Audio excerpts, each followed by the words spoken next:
Morning, my Joe Birdians, and today I'm going to talk about a interview that Kairi Sane and Asuka did over in Indonesia with a guy named Raj Kumar, and why I think it's worth talking about. Now, before I start though, you're probably wondering why should you listen to me and instead of somebody else, considering I'm brand new. Well, I'll tell you why. It's simply because I flip tables for fun. Yeah. Okay. So the thing about this interview, it's a short interview. I think it's like 6 to 7 minutes. But there's and I suggest that you guys go check it out. The things I took out was a couple things. The interviewer, I hope I'm saying his name right, Raj Kumar. It's Rajqumar. So I figure it's Raj Kumar. Anyways, he asks Oscar a couple questions. First off, what's important about this interview is that both Asuka and Kairi Sane gives this interview in English, which is important in a way for WWE because it seems like they promote those who can give great not commentary, but great promos in English and so forth. If you notice on the show, those who are able to speak to the crowd clearly and really give off their character are those who are able to get more TV time, they get into more storylines, and it's just that. And if you're a wrestling fan, you know it's just not about your ability in the ring. It's your way. It's the ability for the wrestler to communicate with the fans. And so with them being able to give this interview in English, and speaking English, they do it pretty well good. Kairi speaks pretty good English in this. She never speaks Japanese. Asuka, on the other hand, does speak a little bit of a Japanese. There was one question where he asked her, Asuka, he mentions that she's 37 years old, which for a wrestler, and especially for a female, it's getting up there in years.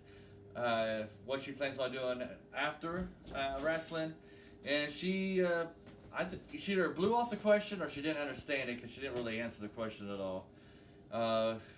But the main point of this interview was what Kairi Sane said about after they get the tag team championships, because that's what they're going for. What would her dream opponent would be? And Kairi Sane said her dream opponent would be, well, her tag team partner, Asuka, and that would be a great match if you ask me. So if WWE does this right, it could be a great storyline between the two, and it could lengthen the storyline for a while. I think for at least 6 months, maybe even 8 months, because you could get them going after the titles. To get the titles, you get certain things that separate them apart. Personally, I'm thinking, and I like the idea of doing maybe a Mega Power storyline for those who are younger than maybe 30. The Mega Powers were Hulk Hogan and Macho Man Randy Savage. They were tag team partners. At the time, they were probably the top two superstars in wrestling.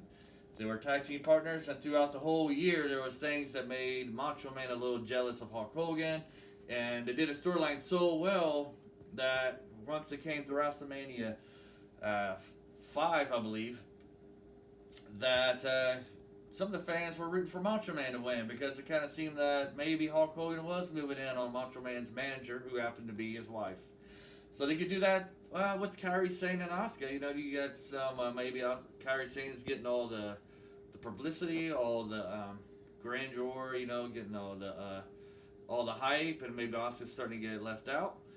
Plus, it seemed like they are doing something about maybe turning Asuka heel in the future, because there's 2 or 3 times now on NXT they keep on tying in Asuka and Iri Shirai as being sisters. In real life, as far as I know, they're not really sisters. So, and they just turned Iri Shirai to a villain, and so once she comes up, maybe Asuka and her get together. There's also, so that's the biggest thing I got from the interview. Please leave in the comments what you think about that idea of Kairi Sane and Asuka going against each other in the future. If you like that idea, if you think it would be a great storyline, I hope they don't rush it, and then, and the way you could ruin it is if you have them get beat by the Iconics for the belts, and then they turn on each other, and that wouldn't be a very good storyline. It'd be too quick. Wouldn't be a very good gratification. So let me know in the comments, and also I encourage you to check out this Raj Kumar. I'll leave it in the comment in the description section where you can check out that video. They also talk about other things such as the Iconics, why they don't like them, or which one Iconic they don't like, and how they in their time in WWE. All right, thank you, and I'll see you next time.